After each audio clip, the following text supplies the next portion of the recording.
जैसे ड्रामा आगे बढ़ता जाएगा तो बहुत दुनिया आएगी, लेकिन बाबा कहते फिर उस भीड़ में क्या नहीं हो पाएगा, हमारा सर्विस नहीं हो पाएगा। यहाँ तुम जानते हो कोटों में कोई निकलेगा, आते बहुत हैं, लेकिन सही रूपी सही रीति ज्ञान समझ कर धारण करना बहुत थोड़े बच्चे करते हैं। दुनिया क्या सोचती, सन्यासी तो यही सोचेगी कि इनसे कोई निकले जो पैसा दे। तुम्हारा ख्यालात चलता है कि इनसे कोई निकले जो बच्चा बन वर्षा लेवे। हम क्या सोचते हैं कि कोई बाबा का बच्चा सच्चा बच्चा बने और अपना पूरा भाग्य जगाए। तो कितना फर्क है हमारे और दुनिया के सोच में। तुम भाषण करते हो तो जो अपने बच्चे और धर्मों में कन्वर्ट हो गए वह निकलेंगे हमारे भाषण से, जो इस धर्म के होंगे वो आ जाएंगे।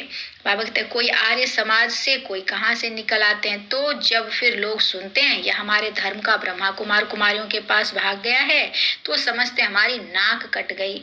इसमें समझाने की बड़ी युक्ति चाहिए, इसमें नाक कटने की बात नहीं है। जो जहां से ओरिजिनली निकला हुआ है वो वहां वापस आएगा, क्योंकि ये अंतिम समय की बात है। अब सबको अपने अपने धर्म में वापस आना है। तो कन्वर्ट जो हुए वो तो वापस आएंगे ही ना, क्योंकि उनका असली धर्म ये है। भले कोई लिख कर भी देते हैं, बरोबर शिव बाबा पढ़ाते, परंतु उसमें खुश नहीं होना चाहिए। निश्चय बिल्कुल नहीं है। कई कई है कि लिख कर देते कि हाँ सच में यहाँ पर शिव बाबा ही पढ़ाते, लेकिन उनका सही रीति निश्चय नहीं बैठा है। इसलिए बाबा कहते हैं उसमें उतना खुश होने की बात नहीं है। निश्चय बैठे मोस्ट बिलवेड बाप से वर्षा मिलता है तो एक सेकंड भी ठहरे नहीं। जिसको निश्चय होगा भगवान स्वयं डायरेक्ट हमारी पालना कर रहा पढ़ा रहा है तो वो कभी रुक नहीं सकता। विवेक कहता है कि गरीब झट भागेंगे, साहूकार कोई बिरला निकलेगा, साधारण कुछ निकलेंगे। कोई भी आए बोलो यह राजयोग की पाठशाला है। जैसे डॉक्टरी योग वैसे यह राजयोग है, जिससे राजाओं का राजा बनना है। हम क्या बनते हैं, राजयोग सीख के स्व पर राजाई करने की विधि सीखते। जो अपने को कंट्रोल कर लेगा वो पूरे विश्व को कंट्रोल कर सकता है। तो स्व पर राज्य करने की विधि स्वराज्य अधिकारी ही सतयुग में विश्व महाराजन महारानी का पद पाएगा। हमारा एम ऑब्जेक्ट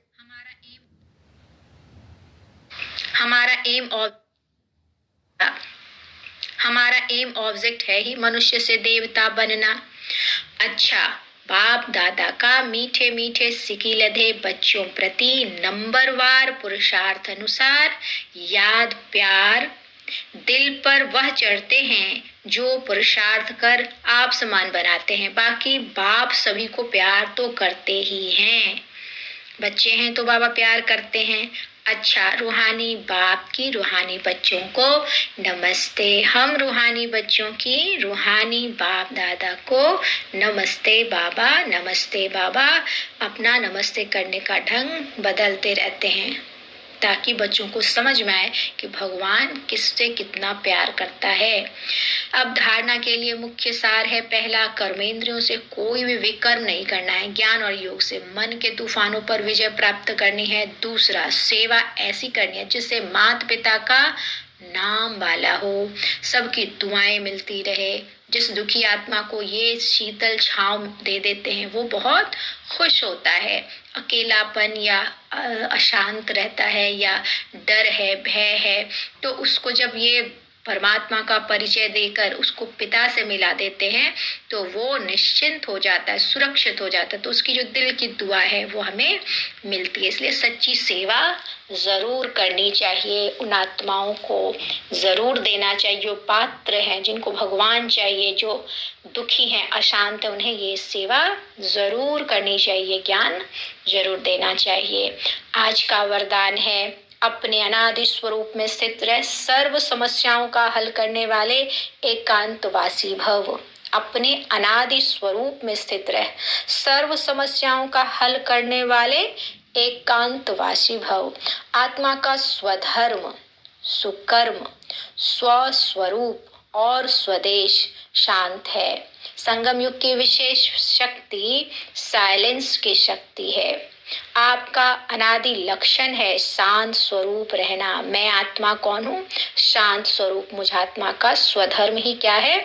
शांति है। तो जितना पॉइंट ऑफ लाइट देखने की कोशिश करेंगे अपने भ्रिकुटी के बीच में और उससे प्रकाश फैलता हुआ महसूस करेंगे कि शांति की किरणें मुझ आत्मा से निकलकर चारों ओर फैल रही, उतना इसमें टिकने की कोशिश करेंगे तो ये साइलेंस की शक्ति आपको भी बहुत अच्छे अच्छे अनुभव कराएगी और चारों ओर भी शांति की शक्ति से अन्य आत्माओं को भी वो सुकून, वो शांति मिलेगी जिसकी तलाश में वो भटक रही है।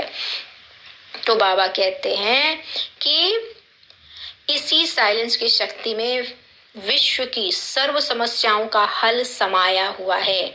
शांत स्वरूप आत्मा एकांतवासी होने के कारण सदा एकाग्र रहती है और एकाग्रता से परखने व निर्णय करने की शक्ति प्राप्त होती है। जितना एकाग्र होंगे उतना परखना और निर्णय करना आएगा, जो व्यवहार व परमार्थ दोनों की सर्व समस्याओं का सहज समाधान है।